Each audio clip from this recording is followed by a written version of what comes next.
costume department is the biggest department in The Crown. My favourite department is the costume department. Mother and daughter dream team, they've been my complete lifeline on the series.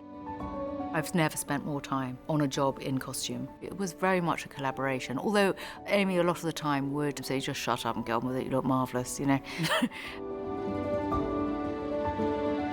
First off, always the scripts, obviously, and then masses of research. And for me, colour's the big thing. You've got the research, but then you've got the real person. Then you've got footage. You then have to try and weave all that together. It's such an extraordinary piece of work to be involved. You walk into Amy's office at Elstree and it's just photograph after photograph of Margaret Thatcher, who you start realising how well dressed she was, in fact. She was obsessed with clothes. There's a lot of letters that were sent back and forth between herself and her sister Muriel when she was in college, and it's all about clothes. She was always incredibly well put together and huge attention to detail. And that detail was absolutely carried out to a T by the team. Say nothing. Prime Minister. What a lovely morning. Shall we? I think that we're at a make or break time for the monarchy, and we need to be radical. But of course, there's only so much that I can do as Prince of Wales. Charles, he's like old before his time, isn't he? Really?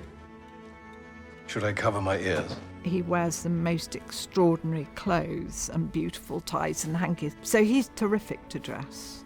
What The Crown has always done so cleverly, I think, is not try to imitate the characters, but to sort of evoke them. So that's how I'm hoping to get away with it. It's quite a costume. Fashion is such an integral part of Diana's journey. She goes from being a very normal girl with, you know, very average, I think, taste in clothes. This is the slightly more innocent Diana.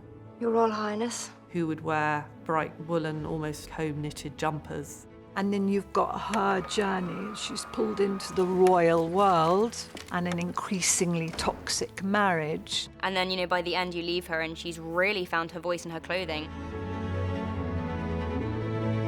Amy has that wonderful ability to look at character stories, where they are and where they're going to, and how can that costume represent that journey.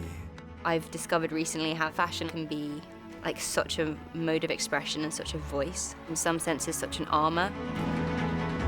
That was really our thought from the start. We do it as properly as we can. Nothing prepared me for this world. It's phenomenal.